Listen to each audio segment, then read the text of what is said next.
Hello, hammerheads. Thanks for tuning in. It's dead windy out there tonight, you know.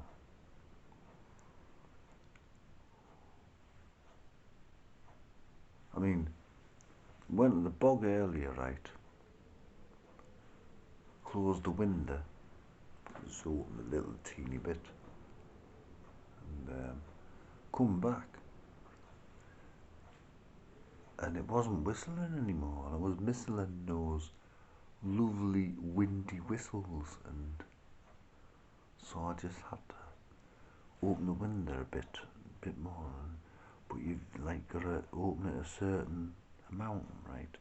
Treat it like it's a musical instrument, and then you'll get that whistling sound again. And I'll tell you what, all I can hear is people's wheelie bins going all over the place.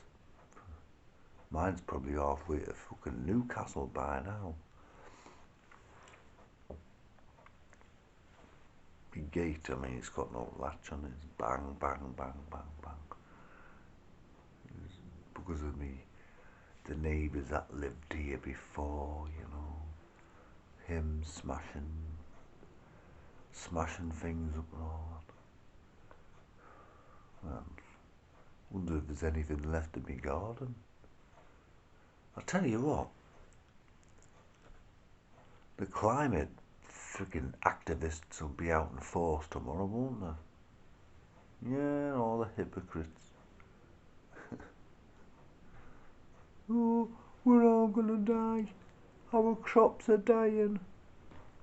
People are gonna freeze to death this winter. Well, that's what they said the winter just gone. That didn't happen. I was watching somebody the other day on friggin' Talk TV or something. And he was saying, oh, millions are going to die this winter. Yeah, it was Talk TV. Julie Hartley-Brewer.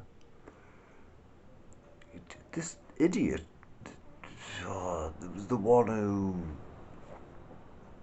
Oh, what the hell's her name? It's irrelevant. She poured the soup on the paintings in the gallery, you know, the Van Gogh sunflowers. She was, you know, Julie Hartley. Sorry, it wasn't Julie Hartley-Brewer. It was actually Trisha Goddard. Yeah, that was it. Julie Hartley-Brewer's interviewed loads of them. They can't get past her. And Trisha Goddard was being as nice as she could, agreeing with as much as she could with it. And she started bloody screaming at her, well, not screaming, but accusing her of being part of the state and being a millionaire. And Trisha's saying, I'm not a millionaire. God, if she was, she wouldn't be on fucking Talk TV, would she? God almighty. And just stop oil. Who funds them? Who sponsors them? You know, look, big oil corporations and magnates. Yeah, fact. Hypocrites. You try and tell them this and they call you a liar and everything because they don't even realise it themselves. The double standards they have, you know.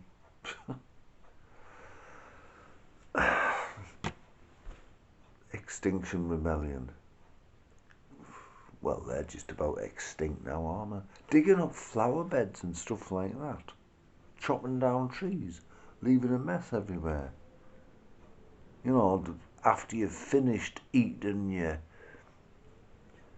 whatever it is you've been eating from McDonald's or Burger King and all the rest of it. Discarding your wrappers, your tin cans, what you're not recycling and things like this, you know what I mean? I wish these lot would just piss off. Leave us all alone. Go and live off the grid. Leave us all in peace. Put your money where your mouth is, yeah? And fucking hell, how many are there? Keep sprouting up every fucking year, don't they? Insulate Britain, none of which have their own homes insulated. They're like founder member Liam Norton. Hey God, you can't sit down and have a debate with him because he just storms off in a huff. I've seen him many times on on things. He just gets. Richard Madley called him out once, and he just got up and ran off. You know, and these people, you can't talk to them. You know, blue light policy. Yeah, right. Anyway, I'm not here to talk about that. Oh, man. I was watching The Critical Drinker before.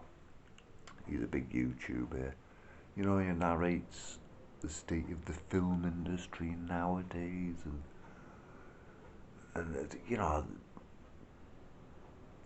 pitfalls of remakes and friggin', you know, the redeveloping well-known and loved characters and stuff like that. But it's the way he does it, it's brilliant. And got me to thinking, I'll pick a random film from my 3 decades of films. Well, 70s, 80s and 90s really. I've picked 2 from the 70s for some reason, I don't know why. You've got Straw Dogs, right? Dustin Hoffman, Susan George. Oh God, here we go again. Glasses. Released in 1971, Sam Peckinpah's Straw Dogs caused outrage and controversy among critics of the time, which it did. With his uncompromising style, Peckinpah had unleashed an intensely powerful and menacing portrayal of violence onto the big screen, the fallout of which has lasted over 30 years. Yeah. Banned from home viewing under the 1984 Video Recordings Act, only now can his disturbing masterpiece be seen in its uncut form. Finally, the most notorious movie in British film history, no it's not, is available to the public, and it's time for the public to make its own mind up. Yeah, they remade it. I've got the remake actually. James Woods is in it, and James Marsden, and it's not a bad remake as far as remakes go, but what I don't like about it, spoils it, is the music. It's loud, it's incessant, it's unnecessary. You don't need a load of loud and classical type music and dramatic bits. You can work without the music, you know. It's 1977. That's the Italian one. Stacey Keach and Stephen Boyd. Yeah. Good film, this. David Hemmings. Yep. What's her name? Who's in it? Oh God. Carol White. That's it. It's actually called The Squeeze. Very good British drama. Stacey Keach plays a recovering alcoholic, an ex-detective, and his daughter gets kidnapped, and well, actually his wife and daughter get kidnapped. It's all this intricate plot anyway, and So he kidnaps the daughter of the Irish mobster and blah blah blah blah. Things escalate. And great film from 1977, and from the 80s, from 1984, Firestarter, Blu-ray there, and yeah, they remade that, you know, and don't like the clips. Nah, I mean, the actress in it, can't remember her name. She just looks horrible and evil. Drew Barrymore looks cute, like little kids should. And you know what the funny thing is about the remake? John Carpenter actually does the music, yeah, the score. Doesn't even direct it or have anything else to do with it, I don't think. He does the music. What's going on there? I might watch it one day just out of curiosity, but won't come close to that. Tangerine Dream. Although I do love John Carpenter's music from most of his films, I have heard his soundtrack for the remake of that, and it's not like him. It's different. It's boring. I don't like it. Tangerine Dream were the masters of the synths. And yeah, brilliant film. The Stephen King book it's from. Imagine reading 3 Bibles at once. That's the book it's adapted from.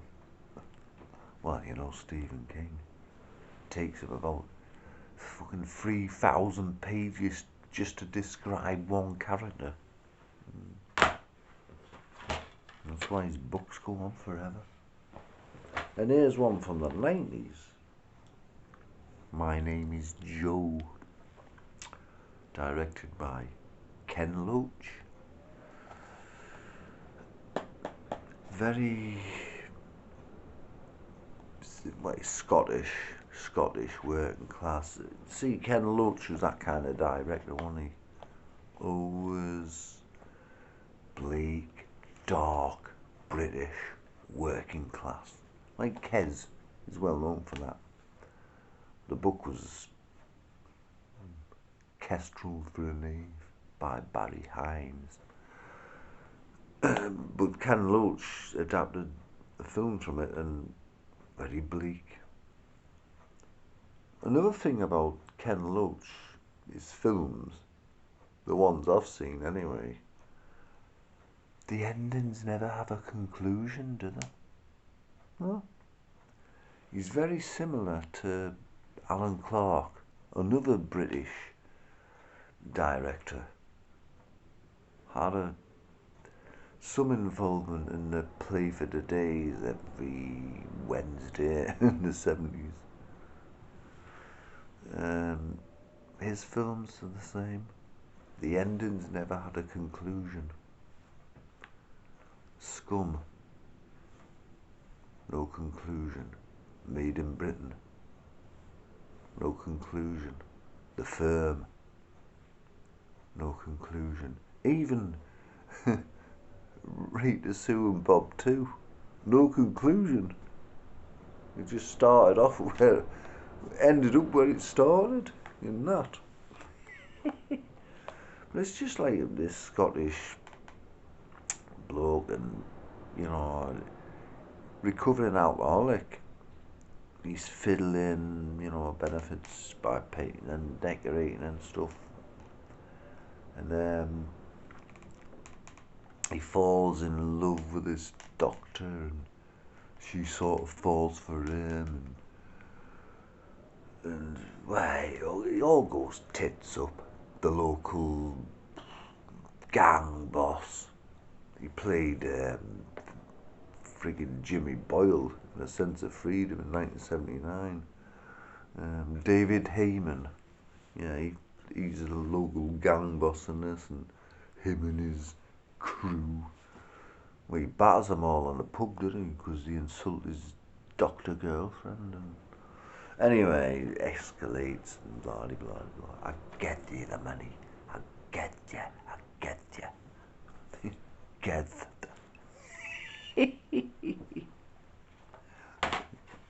the police here committed a crime, but I didn't.